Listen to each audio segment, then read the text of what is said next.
il n'y a pas un cas qui est pareil. On ne peut pas généraliser. Il n'y a pas un cas qui est pareil. Chaque enfant arrive avec ses problématiques, ses enjeux, ses forces, tout ça. Moi, j'ai 2 enfants que j'ai adoptés.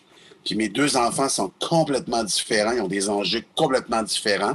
Ils ont été abandonnés à l'adolescence, eux aussi. Donc, moi, comme père, là, il a fallu que je prenne mes outils, puis j'essaie de trouver des solutions. Ça n'a pas empêché mon fils d'avoir une adolescence difficile, mais je me suis souvenu que l'adolescence est difficile pour tout le monde. Des gens la traversent différemment, peut-être. Puis là, j'ai essayé de me dire, OK, là, j'étais avec lui, je l'ai accompagné là-dedans. Puis je suis assez content parce que là, ça va vraiment bien depuis 4 ans. Puis je trouve que ça a duré 2, 3 ans, cette période-là. Puis je le regarde aujourd'hui, puis c'est un enfant qui a des limites, puis on dirait qu'il dépasse, puis traverse ses limites. Donc, le fait d'être entendu, moi, je trouve que souvent, les jeunes, ce qui manque, c'est d'écoute de la part des adultes. Il manque d'écoute. On n'a plus le temps d'écouter le monde. Moi, là, j'étais en meeting, là, je vous jure que c'est vrai, c'est pas pour être gentil, mais j'ai tellement manqué qu'on m'écoute que j'étais en meeting, puis si mon fils m'appelle au téléphone, puis je vois que c'est marqué urgence, j'arrête le meeting. J'ai toujours été comme ça, moi. Je savais que mon fils avait besoin de sécurité quand il revenait de l'école. Tous les soirs, je suis dans mon bureau ici. Mon bureau est une petite maison sur mon terrain. Puis j'étais la plupart du temps toujours là pour y répondre.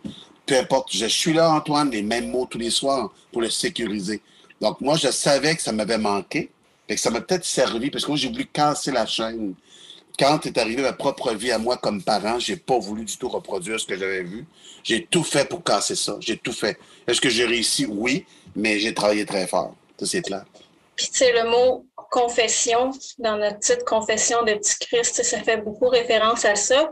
Mais il y a tout l'aspect religieux aussi qu'on voulait aller chercher, Bien puis sûr. essayer de montrer au monde que c'est ça qui a servi de socle pour la DPJ. Puis, même si on a essayé de tasser l'Église de l'État, il y a encore des traces de ça. Il y a encore une culture qui est très, Ouais, judéo-chrétienne. Oui. c'est ça, judéo-chrétienne, très top-down, très, on essaie de catégoriser les enfants par leurs troubles.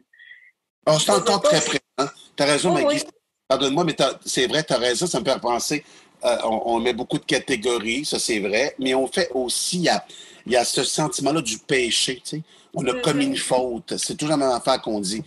Qu'est-ce que ça va avoir comme châtiment? Des fois, je entends les gens parler, là, fait que c'est vrai qu'il y a encore un fond judéo-chrétien, mais l'avantage de la nouvelle génération, comme elle est moins influencée, la nouvelle génération d'enfants comme toi, là, à 30 ans, 35 ans, ben, il y a moins ces traces-là. Puis moi, la nouvelle génération de ma fille, il n'y a plus de traces de judéo-chrétienne trop, trop. Il y en a moins. C'est les réseaux sociaux, je trouve, qui sont en train de donner, qui ont la même place que la religion pour moi. Ils imposent des règlements. On est pris dans le système de l'image. On est à 2 clics de tout gagner. On est à 2 clics de tout perdre. Je dis, c'est incroyable ce qui se passe actuellement. Puis ça rend beaucoup les jeunes vulnérables. La nouvelle génération est vulnérable parce qu'une chicane dans une cour d'école, ça restait dans la cour d'école. Puis le soir, tu répondais pas au téléphone. Aujourd'hui, la chicane de la cour d'école est rendue sur les réseaux sociaux. Puis moi, j'ai déjà vu des communications avec mes enfants, là, je capotais. Je me disais, ça se peut pas qu'entre enfants, ça se parle de même. Là. Comment ils menaçaient ma fille, comment ils étaient racistes parfois avec ma fille, j'en revenais pas. Donc, moi, je trouve qu'aujourd'hui, les enjeux des jeunes, toi, tu es entre les deux dans la génération, mais c'est, les 20 ans, là, c'est dur, là, la nouvelle génération. C'est dur d'avoir sa propre identité sans être trop influencé par les autres.